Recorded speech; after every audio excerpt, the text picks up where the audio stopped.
Hello everyone, मैं हूं भारती और आप लोगों का अपने चैनल पर बहुत बहुत स्वागत करती हूं। उम्मीद करती हूं कि आप लोगों को ये कहानी जो है वो पसंद आ रही होगी। अगर आप लोगों को ये कहानी पसंद आ रही है तो वीडियो को लाइक करना, चैनल को सब्सक्राइब करना बिल्कुल भी ना भूलिएगा। तो चलिए ज़्यादा बातें ना करते हुए हम कहानी के अगले भाग की तरफ बढ़ते हैं। Mumbai city hospital. वंश और बानी दोनों का ट्रीटमेंट चल रहा था और नील बाहर चक्कर लगा रहा था।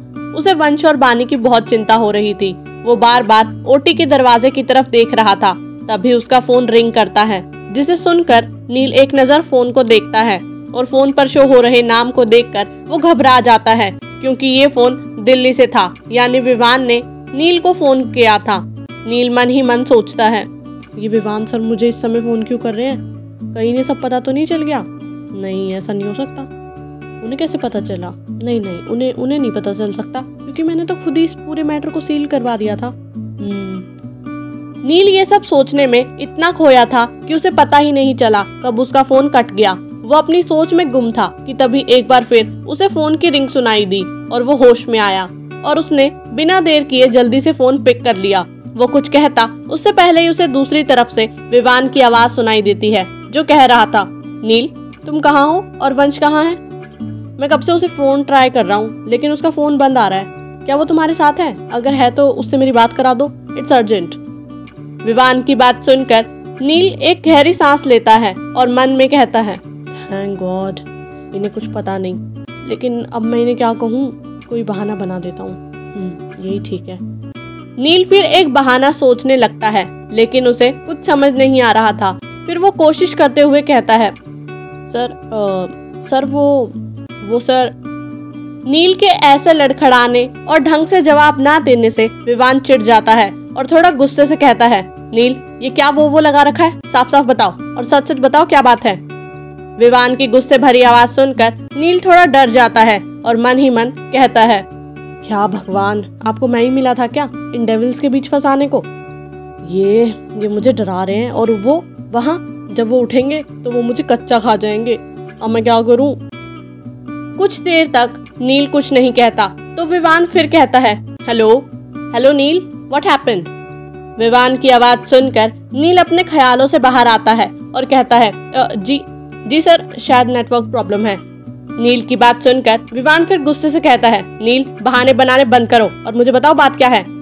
विवान की बात सुनकर नील एक गहरी सांस लेकर विवान को सारी बात बता देता है और ये भी बताता है कि वंश को गोली लगी और अभी उसका ट्रीटमेंट चल रहा है। लेकिन नील ने बानी का जिक्र विवान के आगे नहीं किया, क्योंकि बानी के बारे में वंश खुद विवान को बताना चाहता था और अभी इस समय ये बात इतनी इम्पोर्टेंट भी नहीं थी। नील की बात सुनकर विवान गुस्से से कहता है, तुम इतना सब हो गया और तुम मुझे अब बता रही हो? विवान की बात सुनकर नील डरते हुए कहता है, सर सॉरी वो। नील इससे आगे कुछ कहता उससे पहले ही विवान कहता है, नील लिसन टू मी केयरफुली। मुझे आज ही एलेक्स से इन्फॉर्मेशन मिली है कि वो आदमी एक्टिव हो गया है। उसकी नजर वंश पर बनी हुई है, मीन्स वंश की जान को खतरा है। उसकी सिक्योरिटी को हाई अलर्ट पर डाल दो। वंश का हॉस्पिटल में रहना ठीक नहीं है, उसे विला में शिफ्ट करो और वहीं उसके लिए सारे अरेंजमेंट्स करवाओ। ध्यान रहे कोई भी लापरवाही नहीं होनी चाहिए। विवान की बात सुनकर नील कहता है, ओके सर, लेकिन सर वो आदमी अचानक से कैसे? और नील इससे आगे कुछ कहता या पूछता उससे पहले ही विवान कहता है, नील अभी इन सब बातों का टाइम नहीं है। मैंने जितना कहा है उतना करो, बाकी बातें हम कल करेंगे। मैं कल ही मुंबई आ रहा हूँ। विवान की बात सुनकर नील कहता है, ओके सर, मैं अभी सारे अरेंजमेंट्स करवा देता हूँ।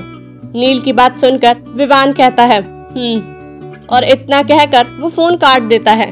फोन कटने के बाद नील सारे अरेंजमेंट्स करवा देता है। तभी वो देखता है कि बानी के ओटी का दरवाजा खुल गया और डॉक्टर्स की टीम बाहर आ रही है। उसने सबसे आगे एक फीमेल डॉक्टर थी, जिन्हें देखकर नील कहता है, क्या बानी मैम ठीक है? कोई परेशानी की बात तो नहीं है ना डॉक्टर? नील की बात सुनकर डॉक्टर कहती हैं, नहीं आप चिंता मत करो, वो ठीक है। उन्हें गोली छू कर निकली है। हमने उनकी ड्रेसिंग कर दी है, उन्हें कल सुबह तक होश आ जाएगा। डॉक्टर की बात सुनकर नील एक चैन की सांस लेता है और डॉक्टर की तरफ देखते हुए कहता है, थैंक यू डॉक्टर। नील की बात सुनकर डॉक्टर हल्की मुस्कुराहट के साथ कहती हैं, ये तो हमारा फर्ज है। और इतना कहकर वो डॉक्टर वहीं खड़ी नर्सेस को कुछ इंस्ट्रक्शंस देकर वहां से चली जाती हैं। अब बानी को एक वीआईपी रूम में शिफ्ट कर दिया था, लेकिन वो अभी भी दवाइयों की वजह से बेहोश थी। वहीं वंश का अभी भी ऑपरेशन चल रहा था करीब आधे घंटे बाद ओटी का दरवाजा खुलता है और डॉक्टर्स की टीम बाहर आती है। नील डॉक्टर को बाहर आता देख जल्दी से उनसे पूछता है, क्या अब वंश सर ठीक है? ये कहते हुए नील के चेहरे पर चिंता साफ साफ नजर आ रही थी। डॉक्टर नील को देखते हुए हल्की मुस्कुराहट के साथ कहता है, आप चिंता मत करो, सब ठीक है। हमने गोली निकाल दी है और उन्हें कल सुबह तक होश आ जाएगा। डॉक्टर की बात सुनकर नील का चेहरा अब नॉर्मल हो जाता है और वो डॉक्टर को देखते हुए कहता है, थैंक यू डॉक्टर, और आप डिस्चार्ज के पेपर्स रेडी करवा लो। मैं अभी सर और मैम को यहाँ से लेकर जा रहा हूँ। नील की बात सुनकर डॉक्टर हैरान हो जाता है और कहता है, लेकिन हम अभी इन्हें डिस्चार्ज नहीं कर सकते और इनकी हालत। डॉक्टर इससे आगे कुछ कहता उससे पहले ही नील कहता है, डोंट वरी डॉक्टर, मैंने सब अरेंजमेंट्स करवा दिए हैं। ये जगह उनके लिए सेफ नहीं है और मैं उनकी सेफ्टी के साथ कोई रिस्क नहीं ले सकता, इसलिए आप बस जल्दी से जल्दी पेपर वर्क कंप्लीट कर लो। नील की बात सुनकर भी डॉक्टर कन्विंस नहीं लग रहे थे, लेकिन वो चाह कर भी कुछ नहीं कह सकते थे क्योंकि वो भी जानते थे कि वंश बहुत बड़ा बिजनेसमैन है। इसलिए वो बिना कुछ कहे बस हाँ में अपना सिर हिलाकर वहाँ से चले जाते हैं। कुछ ही देर में सारी फॉर्मेलिटीज पूरी कर नील वंश और बानी को लेकर हॉस्पिटल से वंश के फार्म हाउस की तरफ निकल पड़ता है। वहीं दूसरी तरफ दीवान इंडस्ट्रीज, चिराग और जिया दोनों साथ में मीटिंग रूम में मौजूद थे और चिराग ने भी इस प्रोजेक्ट को पास कर मिस्टर नागर के साथ काम करने के लिए हाँ कह दिया था, जिसकी वजह से मिस्टर नागर खुशी से चिराग की तरफ अपना हाथ बढ़ाते हैं। चिराग उनके हाथ को देखकर उनसे हाथ मिलाता है, लेकिन तभी उसकी नजर मिस्टर नागर पर पड़ती है, जो इस वक्त जिया को बहुत ही अजीब तरह से घूर रहे थे। उनकी नजरों में खोट साफ साफ नजर आ रहा था, जिसे देखकर चिराग का गुस्सा 7वें आसमान पर पहुंच जाता है और उसका चेहरा जो अभी तक पानी की तरह एकदम शांत था, अब वो गुस्से से लाल हो जाता है। चिराग को देखकर ऐसा लग रहा था जैसे वो अपने गुस्से की आग से ही मिस्टर नागर का खेल खत्म कर देगा। अभी तक मिस्टर नागर ने चिराग की तरफ नहीं देखा था। अगर उन्होंने चिराग को देखा होता तो अब तक वो अपनी जान बचाकर भागने की सोचते, लेकिन वो तो जिया को घूरने में ही खोए थे। तभी उन्हें कुछ महसूस होता है और वो अपनी नजरें जिया से हटाकर अपने हाथ की तरफ देखते हैं, जिस पर चिराग अपनी पकड़ कसता जा रहा था। मिस्टर नागर को ऐसा लग रहा था जैसे अगर उन्होंने अपना हाथ चिराग के हाथ से अलग नहीं किया तो उनकी सारी हड्डियां टूटकर बिखर जाएंगी। वो जल्दी से अपनी नजरें अपने हाथ से हटाकर चिराग की तरफ देखते हैं और चिराग को देखकर उनके चेहरे पर परेशानी, डर साफ साफ झलकने लगता है। लेकिन अब पछताने से क्या फायदा, अब तो चिड़िया चुग गई खेत। वो चिराग की तरफ देखते हुए धीमी आवाज में कुछ कहने की कोशिश करते हैं, लेकिन उनकी आवाज तो जैसे उनके गले में अटक गई थी। मीटिंग रूम में मौजूद हर कोई एक दूसरे की तरफ देख रहा था। उन्हें तो समझ ही नहीं आया अचानक ऐसा क्या हुआ जिसकी वजह से रूम का तापमान बढ़ने लगा। वहीं मिस्टर नागर अपनी सारी हिम्मत जुटाकर कुछ कहने की कोशिश करते हैं, लेकिन उनकी जुबान डर की वजह से लड़खड़ा रही थी। फिर भी वो खुद को काबू करने की कोशिश करते हुए कहते हैं, मिस्टर चिराग, मेरा हाथ। मिस्टर नागर ने अभी इतना ही कहा था कि तभी चिराग ने एक पंच उनके मुंह पर मारा, जिससे वो सीधा जाकर जमीन पर गिर गए। ये सब इतना जल्दी हुआ कि वो खुद को संभाल ही नहीं पाए, लेकिन अब वो खुद को संभाल कर जमीन से उठने की कोशिश करते हैं, पर वो उठ पाते उससे पहले ही चिराग ने एक थप्पड़ उनके मुंह पर मारा, जिससे उनके होठों के किनारे से खून निकलने लगा। चिराग ने तुरंत मिस्टर नागर का कॉलर पकड़ते हुए उन्हें उठाया और गुस्से से मिस्टर नागर की आंखों में देखते हुए कहा, तुम्हारी हिम्मत कैसे हुई उसे इस तरह देखने की? और ऐसा कहकर चिराग ने मिस्टर नागर को लगातार पंच मारने लगा। कुछ ही देर में मिस्टर नागर की हालत खराब हो गई थी। उन्हें तो कुछ समझ ही नहीं आ रहा था कि ये सब क्या हुआ। वहीं जिया तो चिराग का गुस्सा देखकर बहुत डर गई थी। उसने आज पहली बार चिराग का ये रूप देखा था, उसका गुस्सा देखा था। वो बहुत घबरा रही थी, लेकिन जब उसने चिराग की बात सुनी तब वो समझ गई कि चिराग ने मिस्टर नागर को उसे घूरते हुए देख लिया था, इसलिए चिराग ने उसके लिए ये सब कुछ किया। ये सोचकर जिया के दिल में खुशी हुई कि चिराग उसके लिए प्रोटेक्टिव है और वो लड़कियों की रिस्पेक्ट करना जानता है। वो ये अपने मन में ही सोच रही थी, तभी उसे धीरज की आवाज सुनाई देती है, जो जिया से कह रहा था, मैम प्लीज सर को रोकिए, अगर वो इसी तरह मिस्टर नागर को मारते रहे तो वो मर जाएगा। मुझे लगता है वो आपकी जरूर सुनेंगे, प्लीज मैम उन्हें रोक लीजिए। असल में धीरज बहुत देर से चिराग को रोकने की कोशिश कर रहा था, लेकिन चिराग पर कोई असर नहीं हो रहा था। धीरज की बात सुनकर जिया होश में आती है और जल्दी से खुद को संभालकर चिराग के पास जाती है, जो अभी भी मिस्टर नागर को मार रहा था। धीरज भी जिया के पीछे जाता है और चिराग को रोकने की कोशिश करते हुए कहता है, सर प्लीज छोड़ दीजिए उसे। ये सब कहते हुए धीरज भी बहुत डर रहा था, क्योंकि वो जानता था कि चिराग का गुस्सा बहुत खराब है और जब वो गुस्से में होता है तो वो किसी की नहीं सुनता। धीरज की बात सुनकर भी चिराग पर कोई असर नहीं होता और वो बिना रुके मिस्टर नागर को मारता रहता है। चिराग को ना रुकता देख जिया चिराग की बाह पकड़कर उसे रोकने की कोशिश करते हुए कहती है, सर प्लीज स्टॉप, छोड़ दीजिए उन्हें, वो मर जाएंगे प्लीज सर। लेकिन चिराग जिया की बात भी नहीं सुनता और जिया से अपनी बाह छुड़ाते हुए गुस्से से कहता है, इसकी हिम्मत कैसे हुई तुम्हें अपनी घटिया नजरों से देखने की, इसे तो मैं छोड़ूंगा नहीं। और ऐसा कहते हुए भी वो उसे लगातार मारे जा रहा था।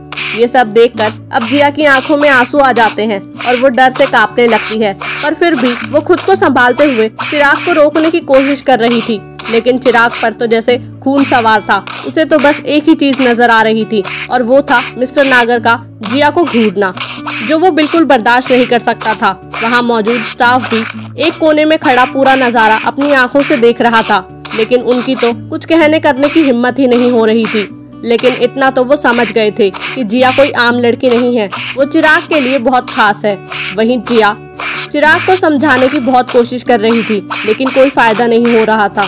तभी जिया अचानक बिना कुछ सोचे समझे सीधा चिराग के सामने आकर खड़ी हो जाती है और उसे टाइटली गले से लगा लेती है और रोते हुए कहती है, प्लीज चिराग स्टॉप, प्लीज शांत हो जाओ प्लीज। और ऐसा कहते हुए उसकी पकड़ चिराग पर कसती जा रही थी। जब जिया ने चिराग को गले लगाया, चिराग तो जैसे बिल्कुल शांत हो गया।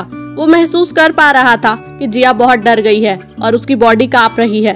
अब वो मन ही मन खुद को कोस रहा था कि उसकी वजह से जिया इतना डर गई। उसे जिया की आंखों में आंसू बिल्कुल बर्दाश्त नहीं थे और आज वो उसकी वजह से रो रही थी। चिराग ने भी उसे टाइटली होल्ड कर अपनी बाहों में भर लिया और अपनी आंखों को बंद कर जिया को महसूस करने लगा। ऐसे ही जिया को गले लगाए हुए उसने धीरे से जिया के कानों में कहा, सॉरी स्वीटहार्ट, अब शांत हो जाओ, सब ठीक है। चिराग के जिया को बैक हग करने और उसकी बात सुनकर जिया अब काफी हद तक शांत होने लगी थी। दोनों को एक दूसरे की बाहों में सुकून मिल रहा था। कुछ देर यूं ही रहने के बाद दोनों अलग होते हैं। जिया अब तक चुप हो गई थी, लेकिन अभी भी उसके चेहरे पर थोड़ा डर और घबराहट नजर आ रही थी। चिराग भी ये सब नोटिस कर रहा था। उसने जिया का हाथ पकड़ा और उसे वहाँ से अपने साथ ले जाने लगा। जाने से पहले उसने धीरज को एक इशारा किया। धीरज चिराग का इशारा समझ गया और अपने काम पर लग गया। उसने वहाँ मौजूद स्टाफ को बाहर जाने से पहले एक वार्निंग दी और फिर उन्हें वहाँ से जाने को कहा और बॉडीगार्ड्स को बुलाकर मिस्टर नागर को वहाँ से ले जाने का इशारा किया और खुद भी मीटिंग रूम से निकलकर अपने कैबिन की तरफ चला गया। क्या चिराग और जिया अब एक दूसरे को समझने लगे हैं? क्या चिराग और जिया के बीच धीरे धीरे खिल रहा है प्यार का फूल? क्या होगा जब चिराग की फैमिली को पता चलेगा चिराग की शादी के बारे में? क्या दीवान फैमिली करेगी जिया को एक्सेप्ट? कौन है वो शख्स जिसे जिया ढूंढ रही है? आखिर जिया है कौन? क्या वो जैसी दिखती है वैसी ही है या उसमें छुपाए हैं कई राज? कौन है वो शख्स जिसके बारे में विवान ने नील को बताया? क्या वंश का पुराना दुश्मन कर रहा है वंश को मारने की साजिश? आखिर कौन है वो शख्स जिसके बारे में नील सुनकर हैरान हो गया? कौन है वो शख्स जो अचानक से ही एक्टिव हो गया और विवान भी उसको लेकर इतना सीरियस है? क्या होगा जब विवान को पता चलेगा बानी के बारे में? क्या होगा जब चिराग और जिया को पता चलेगा वंश और बानी के बारे में? क्या हुआ था बानी के अतीत में? क्या वंश और बानी कभी हो पाएंगे एक? क्या होने वाला है इन सभी की जिंदगियों में? जानने के लिए सुनते रहिए कहानी इश्क एक इबादत। हाँ जी, तो ये था हमारी कहानी का एपिसोड नंबर 43। उम्मीद करती हूँ कि आप लोगों को ये एपिसोड जो है वो पसंद आया होगा। अगर आप लोग को ये एपिसोड पसंद आता है तो वीडियो को लाइक करना, चैनल को सब्सक्राइब करना बिल्कुल भी ना भूलिएगा। और आप लोग को क्या लगता है क्या होने वाला है इन सभी की जिंदगियों में, मुझे कमेंट करके जरूर बताइएगा। बाकी जब तक नेक्स्ट एपिसोड आता है तब तक के लिए बाय एंड टेक केयर।